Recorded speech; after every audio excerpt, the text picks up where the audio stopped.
Hello and नमस्ते everyone, welcome back to my YouTube channel. आज फेरि म छुट्टीमा घर आएको थिएँ नेपाल। अब मेरो छुट्टी पनि सकियो, त्यसैले अब म फेरि कोरिया फर्किँदैछु। अनि साथमा बुढी छिन्, अनि बुढी चाहिँ मलाई पठाउन आएको एयरपोर्टमा। तर के भइदियो भनेपछि बुढीको पनि फ्लाइट डिले भइदियो, अलि पछाडि सर्यो, मेरो पनि झन् पछाडि डिले भएर अनि मलाई पठाउन आएको खासमा, तर मैले नै बुढीलाई फेरि बिदाई गर्नुपर्ने भयो। त्यो कारणले गर्दा अहिले चाहिँ हामी डोमेस्टिक फ्लाइट हुने ठाउँतर्फ जाँदैछौँ। अनि त्यहाँ गइसकेपछि म बुढीलाई बिदाई गर्छु, अनि त्यसपछि फेरि इन्टरनेसनल फ्लाइट हुने ठाउँमा गएर कुर्छु। यो चाहिँ हाम्रो त्रिभुवन अन्तर्राष्ट्रिय विमानस्थलको यो चाहिँ दृश्य भयो। अहिले चाहिँ हामी डोमेस्टिक फ्लाइट हुने ठाउँतर्फ जाँदैछौँ है।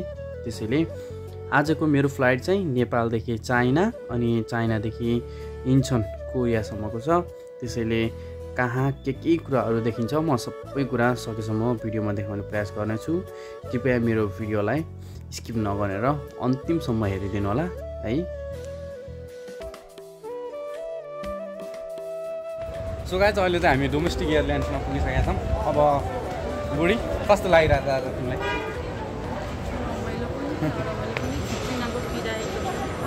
मेरोभन्दा बुढीको चाहिँ पहिले फ्लाइट थियो। सो अब चाहिँ म बुढीलाई पुऱ्याउन जाँदैछु, त्यसपछि चाहिँ म उतातिर जान्छु ल।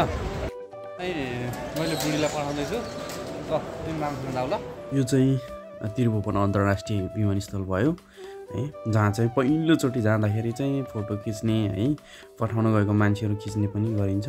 पहिले पनि मैले त्यसरी गरेको थिएँ, तर योचोटि चाहिँ त्यस्तो गर्ने मैले मौका पनि पाएन, खासै गर्न मन पनि थिएन। सो अब चाहिँ हामी गाडीमा बसेर पनि प्लेन भएको ठाउँतिर जाँदैछौँ।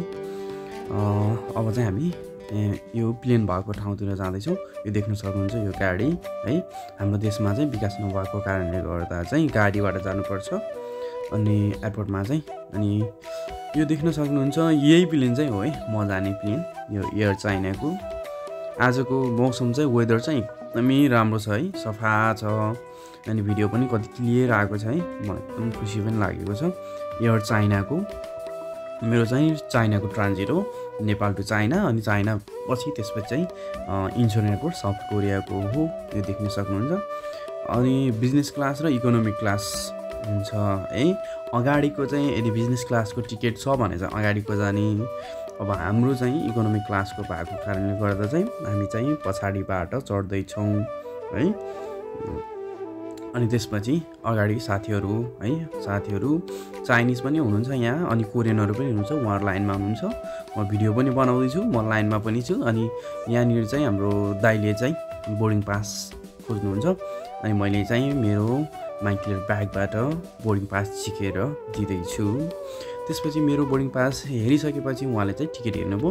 अनि इकोनोमिक क्लास भएको कारणले गर्दा तपाईँ चाहिँ पछाडि उताबाट चढ्नुहोस् भन्नुभयो। त्यसपछि चाहिँ म पछाडि जाँदैछु। अनि यो देख्न सक्नुहुन्छ। अनि अन्तिम पटक अब आफ्नो देशको माया त लाग्छ, यसरी भ्यूहरू क्याप्चर गरेर यो हामीलाई लिएर आएको गाडी अब चाहिँ म प्लेनमा चढ्न गइरहेको छु। यो देख्न सक्नुहुन्छ। मौसम चाहिँ आज एकदम राम्रो छ है। अनि यो चाहिँ प्लेन है, यसरी सिडीबाट चढ्ने अनि भित्र जाने। भित्र गइसकेपछि त्यहाँनिर गेटमा चाहिँ वेलकम गर्नलाई चाहिँ आफ्नो आफ्नो एयरको होस्टेजहरू है, एयर होस्टेजहरू बस्नु भएको हुन्छ।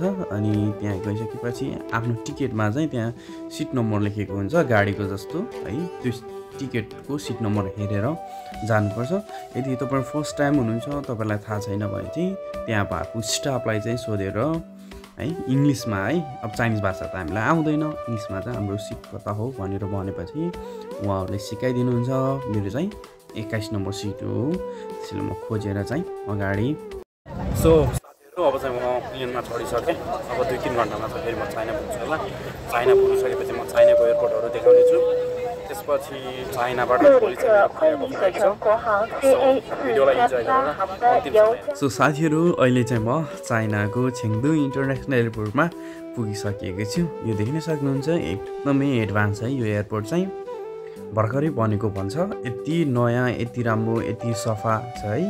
काश हाम्रो देशमा पनि यत्तिकै एयरपोर्ट भइदिएको भए त र साथीहरू अहिले चाहिँ चाइनाको टाइम अनुसार रातिको 1 बजेको छ।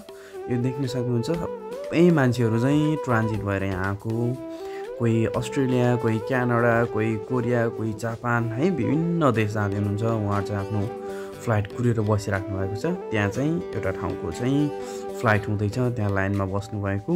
सो यहाँनिर चाहिँ यसरी मजाले कुर्सीहरू पनि यसरी राखिदिएको हुन्छ जहाँ चाहिँ तपाईँ रेस्ट गर्न सक्नुहुन्छ।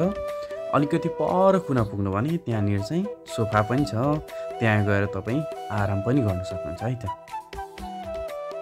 सो यहाँनिर बोर्ड देख्न सक्नुहुन्छ। यो बोर्डबाट चाहिँ के कुराको जानकारी लिन सकिन्छ भने जस्तो यहाँनिर टाइम छ 1:12 देखायो। यो चाहिँ अहिले चाइनाको टाइम हो, 1:12 भयो। अनि यहाँनिर चाहिँ फ्लाइट इन्फर्मेसन लेखे, जसबाट चाहिँ हामीले के थाहा पाउन सक्छौँ भने यहाँबाट चाहिँ हामीले कुनको फ्लाइट हो। जस्तो यहाँनिर मेलबोर्न, सिडनी देखेको छ, त्यहाँतिर जाने फ्लाइट, अनि फ्लाइट नम्बर, त्यो प्लेनको त्यो नम्बर है, डिटेल त्यहीँ दिएको छ। अनि एस्टिमेट टाइम भनेको चाहिँ कति बजे चाहिँ फ्लाइट हुने हो त भनेर, जस्तो 1:30 चाहिँ अब 1:30 चाहिँ मेलबोर्नको फ्लाइट हुँदैछ। अनि गेट नम्बर कतिमा जाने भनेपछि चाहिँ 106 चाहिँ जानुपर्छ है। त्यसरी चाहिँ फ्लाइटको यसरी सेड्युलहरू चाहिँ जानकारी दिएको हुन्छ। अहिले चाहिँ 3 बजेसम्मको चाहिँ 3:30 है, लगभग 3:25सम्मको चाहिँ यहाँ सेड्युल आइसकेको छ। मेरो चाहिँ बिहानको 8:30 को फ्लाइट हो, त्यसैले अझै आएको छैन। अभियसली पछि देखाउँछ होला।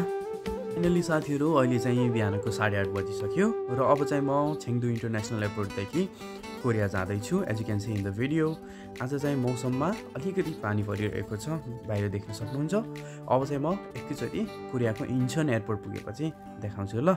सो फाइनली साथीहरू म चाहिँ अहिले कोरियाको इन्चन इन्टरनेसनल एयरपोर्टमा आइपुगिसकेको छु। समथिङ अहिले चाहिँ दिउँसोको कोरियाको टाइम अनुसार चाहिँ 12:30 जति भएको छ। असाध्यै खुसी लागेको छ। पहिले प्रथम त आफ्नो मातृभूमि देश नेपाल भयो, त्यसपछि चाहिँ आफ्नो कर्मभूमि कोरियाको पनि अन्य देशको तुलनामा चाहिँ साह्रै प्यारो लाग्दो रहेछ है। कोरियन भाषा, कोरियन संस्कृति, कोरियन मानिस, अनि यो कोरियाको माटोमा पनि अलिकति माया पलाउन थालिसकेको छ, ताकि यसले गर्दा नै हामीलाई अलिकति खुसी दिएको छ है, हाम्रो परिवारलाई, हामीलाई। सो गाइस, यो चाहिँ इन्चन इन्टरनेसनल एयरपोर्ट भयो। हामी चाहिँ इमिग्रेसनबाट अटो क्लियरेन्स गरेर आइसकेपछि यो चाहिँ ब्यागेज क्लेम गर्ने ठाउँ छ, जो चाहिँ बाहिर पनि लेखिसकेको हुन्छ। अनि यहाँनिर चाहिँ छान्दुङको ब्यागेज क्लेम भनेर लेखेको हुन्छ। अनि हाम्रो कुन एयरलाइन्सबाट आएको, अनि कहाँदेखि कहाँ भनेर सबै देखाएको छ। सो त्यहाँनिर हाम्रो देख्न सक्नुहुन्छ, एकैछिनमा अहिले देखिन्छ है। अनि जस्तो CA401 छ, त्यो चाहिँ लोडिङ भइरहेको छ है, लोडिङ देखाइरहेको छ, अपलोडिङ हुँदैछ। समथिङ अब टाइम लाग्छ होला है, हामीले एकदम छिटो गऱ्यो। त्यसपछि अब योमा चाहिँ हाम्रो लगेजहरू आउँछ, त्यसपछि हामीले चाहिँ रिसिभ गर्न सक्छौँ। अब चाहिँ म ब्यागेज लिएर आफ्नो लगेजहरू बुझिसकेपछि अनि यो बाहिर आएर अनि गाडीको टिकट लिएर गाडीमा चढेर अब चाहिँ म कम्पनीतर्फ जाँदैछु। यो चाहिँ कोरियाको रोड अनि कोरियाको साइडतिरको रुखहरू अनि यो भ्यू देख्न सक्नुहुन्छ। यसो हेर्दा राम्रो पनि लाग्छ है, अनि यसो हेर्दाखेरि कस्तो उराट लाग्दो जस्तो पनि छ। तर के गर्नु, पैसा फल्ने ठाउँ होइन, पैसा यही देशमा छ, त्यसैले अब यो देशमा आउनु नै पर्यो है, दुःख गर्नु नै पर्यो। नेपालमा हुँदाखेरि कति सङ्घर्ष, कति दुःख, कति मेहनत गर्नुपर्छ यही देशमा आउनलाई। सबै हामी नेपालीहरूको लागि त एउटा ड्रिम अफ कन्ट्री नै हो नि त साउथ कोरिया भनेको, यो देख्न सक्नुहुन्छ। अनि यहाँनिर चाहिँ एयरपोर्टदेखि केही अगाडि चाहिँ यति लामो पुल छ, जुन चाहिँ समुद्र माथि बनाएको चाहिँ धेरै लामो छ।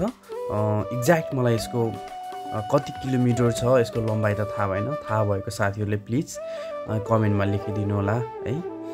यो समुद्रमा हिँड्दै गर्दा है, गाडीबाट यो भिडियो खिच्दै गर्दा मलाई एउटा सानो कविता जस्तो या एउटा लाइन चाहिँ भन्न मन लाग्यो। कृपया तपाईँलाई मनपर्छ या मन पर्दैन सुनेर साथ दिनु होला। ल म भन्छु है त। सपनाको खोजीमा परदेशी बनियो, आमाको आशीर्वादले बाटो सजियो। सपनाको खोजीमा परदेशी बनियो, आमाको आशीर्वादले बाटो सजियो। न्यानो माया सम्झिँदा आँसु झर्छ, न्यानो माया सम्झिँदा आँसु झर्छ। घर फर्कने दिनको आशमा मनमा भरिन्छ, घर फर्किने दिनको आशमा मन भरिन्छ।